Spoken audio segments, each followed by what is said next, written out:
안녕하세요. BTX입니다. 오늘은 사사기 5장을 살펴보겠습니다. 시스라가 이끄는 가나안 하솔과의 전투에서 승리한 날에 드보라와 바락은 승전가를 부릅니다. 하나님이 남쪽 에돔에서부터 움직이고 계신다고 합니다.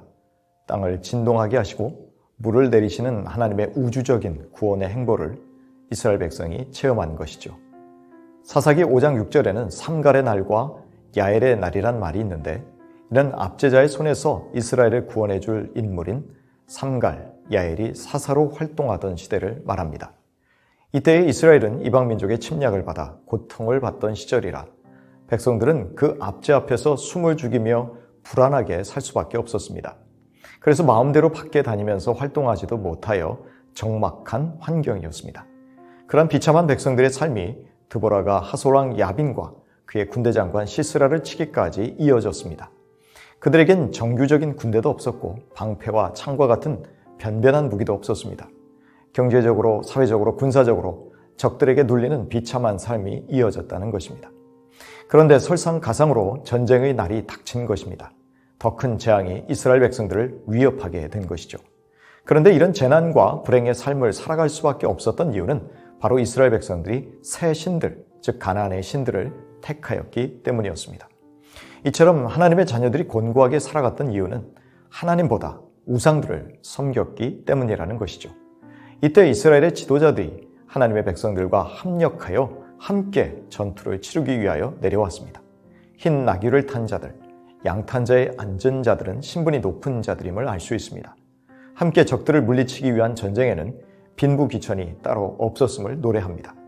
전쟁하기 위하여 내려가는 백성들은 여호와의 의로우심을 찬양하며 내려갔고, 하나님의 임재를 갈구하며 내려가는 백성 위에 주의 놀라운 권능이 함께 하신 것입니다. 이처럼 공동체 위기 상황에 지도자와 백성들이 함께 협력하였습니다. 그럴 때 여호와 하나님이 친히 자기 종들을 위하여 전쟁에 개입하셨습니다. 하나님은 특별히 그 지도하는 종을 위하여 참전하셔서 싸우십니다. 이 전쟁에 협력한 지파들은 에브라임, 베냐민, 므낫세 서쪽 지파, 스불론, 이사갈, 납달리 등이었습니다. 특별히 스불론 지파와 납달리 지파의 목숨을 건 헌신을 높이 칭찬하고 있습니다. 그러나 방관한 지파들은 르우벤, 갓, 길르앗으로 대표되는 므낫세 동쪽 지파, 단, 아셀 등이었습니다. 15절, 16절에 나온 르우벤 지파의 큰 결심은 심사숙고 끝에 전쟁에 참여하지 않기로 결정했다는 뜻입니다. 즉 회의만 오래 하고 정작 불참하기로 결정했다는 것이죠. 단이나 아셀은 바닷길로만 진출하려고 육지에서의 자기 동족들의 어려움에는 관심이 없었습니다. 하나님은 공동체가 위협을 당했을 때 그 백성들이 함께 협력하여 악의 세력들을 대적하기를 원하십니다. 자기 일이 아닌 것처럼 수수방관하게 되면 하나님의 책망을 면할 길이 없습니다. 그러나 하나님은 당신의 백성들이 손해가 나더라도 공동체를 위해서 헌신할 때 칭찬하십니다. 이 전쟁에는 하늘의 별들과 강이 적극적으로 참전하므로 모든 자연의 형상들이 그분의 명령을 따라 움직여 하나님의 백성들이 승리할 수 있도록 돕는 역할을 한 것입니다. 그러나 하나님의 편에 서지 않는 자를 대적자로 여기셔서 저주하십니다. 이와 같이 복과 저주는 우리의 신앙의 행위를 통해서 누리게 되는 결과입니다. 용기, 결단, 위험을 무릅쓰는 협력과 같은 신앙의 행위에는 보상이 뒤따른다는 것입니다.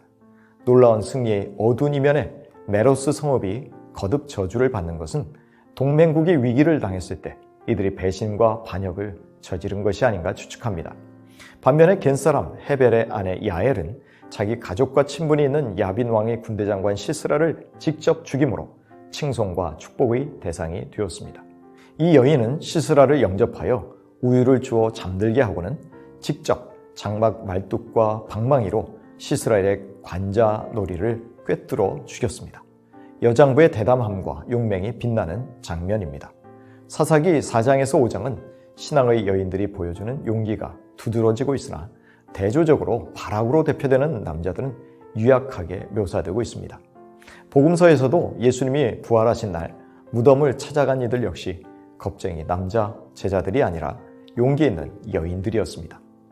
28절부터 30절까지는 시스라의 어머니로 대표되는 적들의 여인들이 죽음을 당한 시스라의 헛된 기환을 열망하는 장면을 보여주고 있습니다. 한두 처녀는 문자적으로는 자궁이라는 의미인데 강간과 살인을 통해 얻게 될 전리품을 기대하는 그녀들은 잔인한 사람들이었습니다.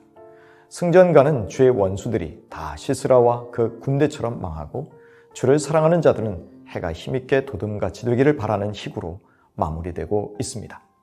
흥망은 주의 원수로 살 것인가 아니면 주를 사랑하는 자로 살 것인가에 의해서 결정된다는 것입니다. 이러한 헌신의 결과로 이스라엘은 40년 동안 평안함을 누리게 되었습니다. 우리는 형제 자매들이 고군분투하는 모습을 보고 외면해서는 안 될 것입니다. 같이 아파하고 위로하고 격려하며 힘 닿는 데까지 도우려고 해야 합니다. 그럴 때 우리가 서로 형제 자매 되었다고 말할 수 있지 않겠습니까? 드보라와 바락의 승전가 속에 명예로운 이름으로 기록될지 아니면 불명예의 멍에를 쓰게 될지 지혜롭게 결정해야 할 것입니다. 요한일서 3장 17절 이하입니다. 누가 이 세상의 재물을 가지고 형제 궁핍함을 보고도 도와줄 마음을 닫으면 하나님의 사랑이 어찌 그 속에 거하겠느냐. 자녀들아, 우리가 말과 혀로만 사랑하지 말고 행함과 진실함으로 하자. 갈라디아 6장 9절 이하입니다. 우리가 선을 행하되 낙심하지 말지니 포기하지 않으면 때가 이름에 거두리라.